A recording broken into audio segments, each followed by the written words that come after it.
اچھا، اب یہ اس کے اندر ایک بہت بڑا اعتراض یہ ہے کہ اس کے اندر یہ آیا کہ یہ دن قلم اٹھانے کا دن ہے.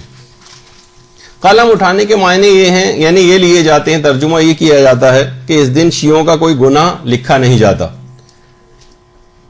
تو جو اس حدیث کے خلاف دلائل دیے جاتے ہیں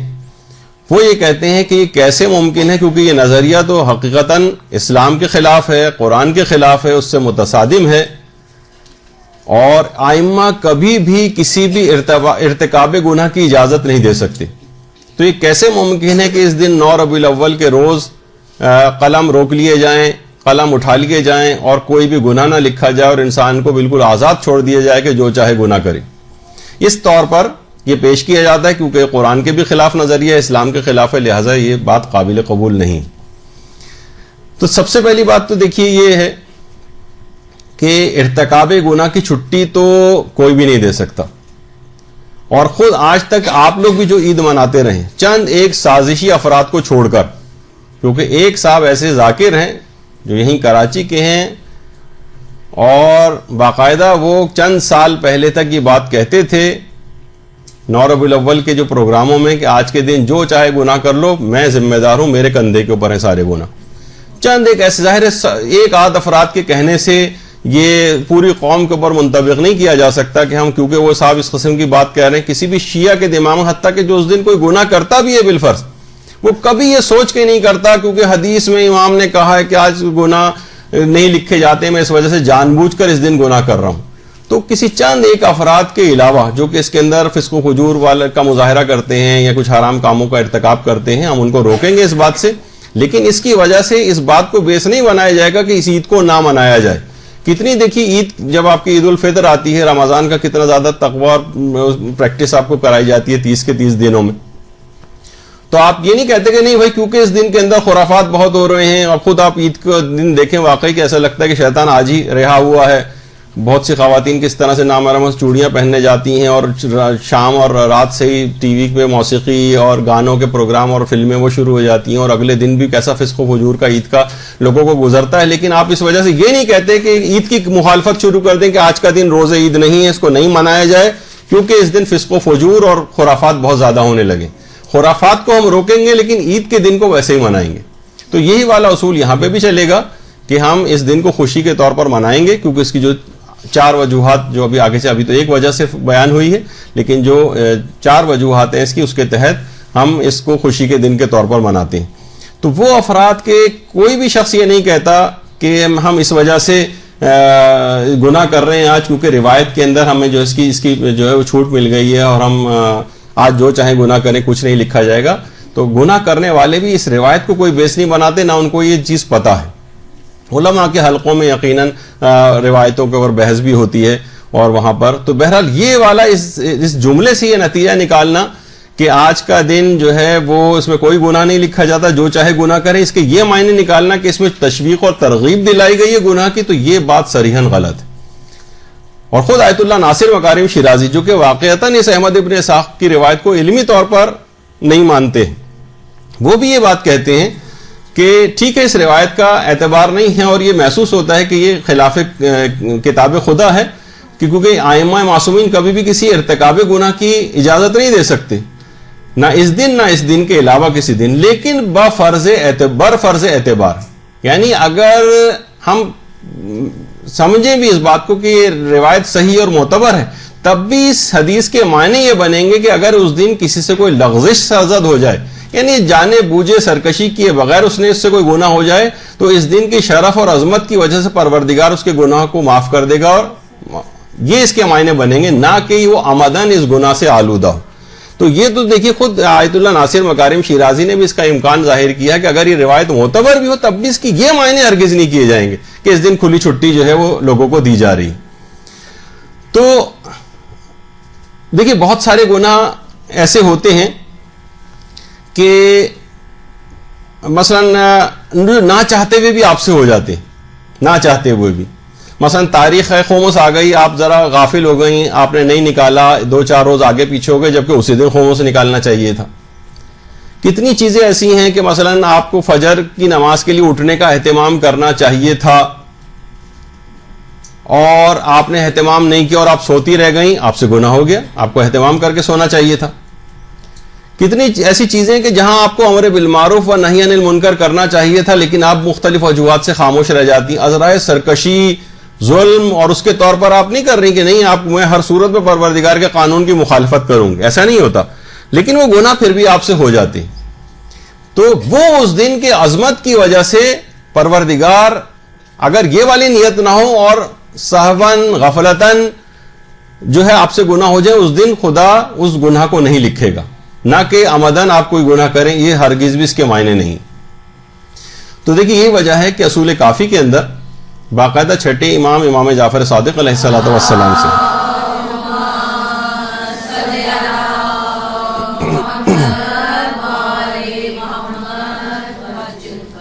زرارہ نقل کرتے ہیں، پھر آپ ان روایات کے کیا معنی دیں گے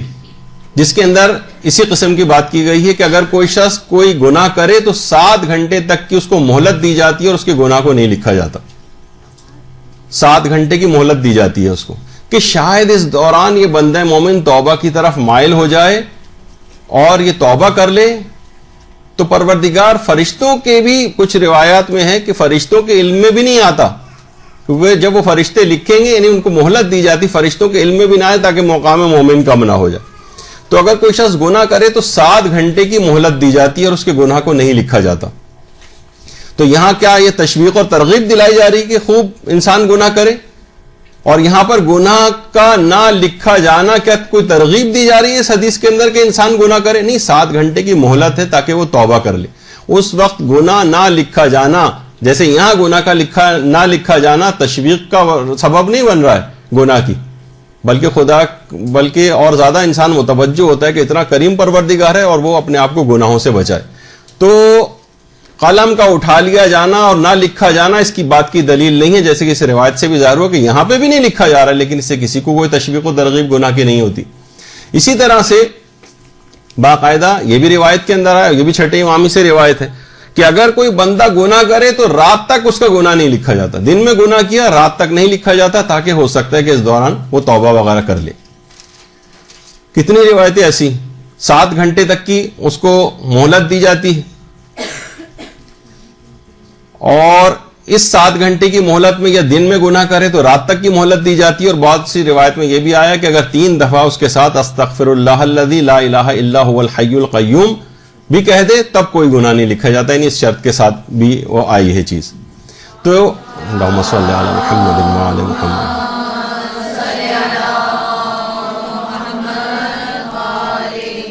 تو علماء فرماتے ہیں کہ ممکن ہے کہ یہاں پر قلم اٹھا لیا جانے سے مراد یہ ہو کہ وہ گناہ نہیں لکھے جاتے اور اس دن کی عظمت کی وجہ سے مہلت دی جاتی ہے تاکہ بندہ مومن توبہ کی طرف مائل ہو جائے اور توبہ کر لے۔ تو یہاں ہو سکتا ہے کہ اس سے مراد یہ ہو کہ اس دن کی شرف اور فضیلت کے باعث مخصوص مدت تک گناہ نہ لکھا جانا مراد ہو، تو یہ بھی ایک چیز ہے۔ یعنی اولاً تو یہ کہ انسان گناہ ہی نہ کرے، اور اگر بالفرض سہواً غفلتاً اس سے گناہ ہو گیا، جیسے میں نے کچھ مثالیں آپ کی خدمت میں عرض کی، تو اس دن کی عظمت کی وجہ سے پروردگار اس کے گناہ کو معاف کر دے گا۔ لوگ یہ کہتے ہیں کہ بھائی یہ تو بہت جرت دلانے والا، زیادہ تر نے یہ اعتراض کیا کہ یہ تو نہ لکھا جانا اس کے معنی کہ جرت دلائی جا رہی کہ انسان جو ہے وہ گناہ کرے، اور اس کے لیے پھر وہ گناہ اس سے متعلق فتاوے بھی لوگ نقل کرنا شروع کر دیتے ہیں کہ جو ظاہر کسی کا بھی عقیدہ نہیں کہ کوئی بھی گناہ کرے نہیں لکھا جائے گا۔ تو اگر آپ اس بات پر اعتراض کریں گے کہ اس سے تشویق و ترغیب ہوتی ہے، تو سب سے بڑھ کر اعتراض تو پھر آپ کو شفاعت کے اوپر کرنا پڑے گا، کیونکہ شفاعت کے اندر یہی تو کہا جاتا ہے کہ گناہگار کو شفاعت ملے گی۔ کتنی نعتوں کے اندر آپ سنتی ہیں کہ جو نیکوکار ہوں گے وہ گناہگاروں کی صفوں میں جا جا کے شامل ہو رہے ہوں گے، کیونکہ شفیع محشر جو ہیں وہاں پر ان گناہگاروں کی شفاعت کر رہے ہوں گے، ان کی طرف متوجہ ہوں گے، تو نیکوکار جو ہیں وہ گناہگاروں کی صف میں جا کر، کتنی نعتوں کے اندر یہ جملہ آتا ہے۔ تو کیا شفاعت کا یہ عقیدہ کہ تم گناہ کرو ہم تمہیں بخشوانے والے ہیں، اگرچہ یہ حدود و قیود اور شرائط کے ساتھ ہوتا ہے، لیکن کیا کبھی بھی شفاعت کا نظریہ اس بات کا سبب بنتا ہے کہ انسان یہ سوچے کہ بھائی وہ تو شفاعت کرنے والے ہیں تو لہٰذا خوب گناہ کرو؟ یہ لفظی طور پر تو کہتے ہیں لیکن ہر شخص کو پتا ہے، دل سے کوئی بھی اس بات کو نہیں مانتا ہے. بہت سے لوگ کہتے ہیں کہ اللہ بڑا بخشنے والا ہے، مثلا یہ بہت سے جملے لوگ کہہ دیتے ہیں، لیکن وہ سرسری طور پر ہے، دل سے وہ بھی اس بات کے قائل ہیں کہ نہیں اس طرح سے نہیں بخشا جا سکتا. یہ ایک لاپرواہی اور غفلت اسے کہا جائے، اس میں انسان سرسری طور پر یہ جملہ کہہ جاتا ہے. ورنہ یہی اعتراض جو آپ اس حدیث کے اوپر اگر کریں گے تو اسی اعتراض کو آپ کو شفاعت کے اوپر بھی کرنا پڑے گا کہ اس سے بھی تشویق و ترغیب بظاہر لگتی نظر آ رہی ہے. سب سے بڑھ کر تو اور جو پروردگار کی رحمت ہے کہ کس طرح سے کہ جب شفاعت بھی ہو جائے گی اس کے بعد بھی کچھ گناہگار ایسے ہوں گے کہ شفاعت بھی ان کے مکمل طور پر عذاب کو برطرف نہ کروا سکے گی. یعنی ساری پاورز انہوں نے استعمال کر لی، اس کے بعد پھر رحمت پروردگار شروع ہوگی. شفاعت کے بعد کا ایک بہت بڑا مرحلہ ہے رحمت پروردگار کا میدان قیامت میں. اور اس نے بار بار قرآن کے اندر بھی کہا ہے کہ اس کی رحمت سے مایوس نہیں ہونا چاہیے گناہگاروں کو. تو کیا مطلب ہے کہ رحمت خدا سے مایوس نہیں ہونا چاہیے گناہگاروں کو؟ تو کیا کوئی تشویق اور ترغیب دلائی جا رہی؟ اگرچہ کچھ لوگ اس سے دھوکے میں پڑ بھی جاتے ہیں، جبھی چوتھے امام کے غالباً کسی دعا کے اندر بھی ہے کہ تیری رحمت کی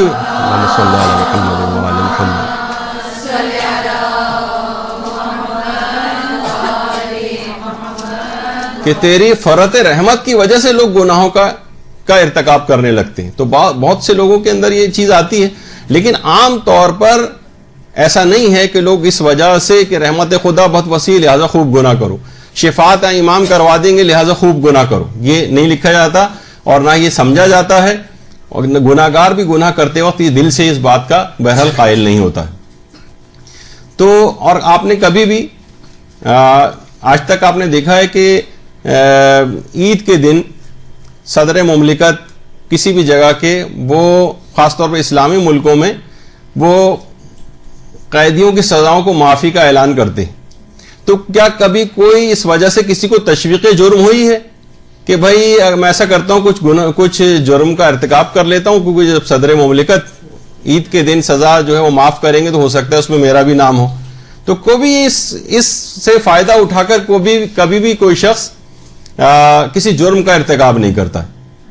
یا مثلا صدر مملکت کو اختیار ہے کہ وہ پھانسی کی سزا کو معاف کر سکتے ہیں، حتیٰ کہ سپریم کورٹ بھی دے دے اور اس کے بعد صدر مملکت کے پاس جب اپیل جائے گی تو اس کو معاف کرنے کا اختیار ہے، میں اس وجہ سے کسی کو قتل کر دوں.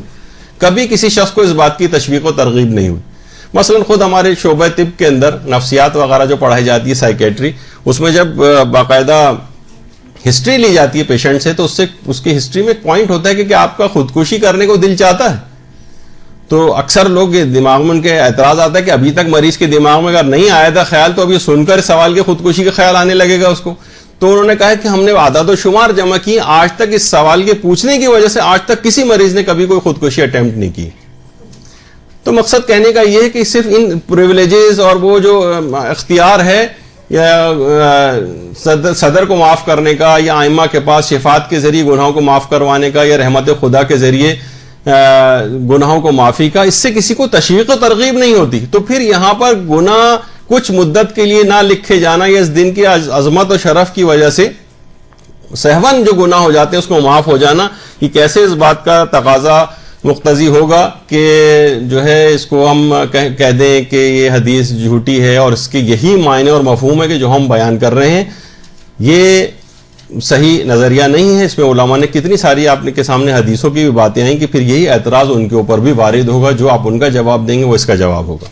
البتہ وہ الگ بات ہے کہ جن کے نزدیک روایت ثابت نہیں ہے تو پھر وہ اس کے جملوں کے اوپر بھی بحث نہیں کریں گے. لیکن اکثر علماء کی ایک اچھی بڑی تعداد جیسے کہ میں نے ذکر کیا وہ اس بات کی قائل ہے اور وہ کہتی ہے کہ اس کے اندر اس سے مراد یہ نہیں ہے قلم کو اٹھانے سے مراد، بلکہ سہون گناہ اگر ہو جائیں تو وہ اس دن قابل معافی ہوتے ہیں اس دن کے شرف اور فضیلت کی وجہ سے. ورنہ پھر اس کو آپ کیا کہیں گے کہ حب علی یاکل الذنوب کما تاکل النار الحطب، علی کی محبت گناہوں کو اس طرح سے کھا جاتی ہے جس طریقے سے آگ سوکھی لکڑی کو کھا جاتی. تو اس کا کیا مطلب ہے کہ انسان محب رہے اور اس کے بعد گناہ بھی کرتا رہے کیونکہ علی کی محبت تو کھاتی چلی جائے گی. تو کیا کبھی آپ اس حدیث کو کبھی اس طور پر کبھی کوئی شخص سوچتا ہے؟ تو پھر یہی اعتراض اس حدیث کے اوپر بھی وارد ہوگا کہ اس میں تو تشویق و ترغیب دلائی گئی ہے کہ آپ بس محبت علی دل کے اندر رکھیں. اب اس کی تفصیل میں تو کوئی نہیں جاتا کہ حدیث کے اس میں جب محبت ہے تو اس محبت کے تقاضے کیا ہوتے ہیں، اس کی نافرمانی نہیں کی جاتی، محبت کرنے والے سے اس کی سیرت کی پیروی کرنے کی کوشش کی جاتی ہے. اس کی تفصیل میں کون جاتا ہے؟ بظاہر تو یہ لگ رہا ہے کہ محبت علی اگر کسی کے دل میں ہے تو وہ گناہوں کو ختم کر دیتی ہے. تو انسان گناہ کرتا جائے، محبت علی ختم کرتی جائے گی، تو اس سے بھی کوئی تشویق و ترغیب نہیں ہوتی کسی کو.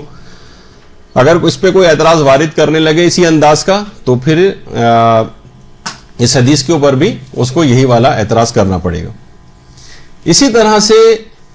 حاجی کے لیے چھٹے امام فرماتے ہیں کہ حج کرنے والے کے اللہم صلی علی محمد و علی محمد،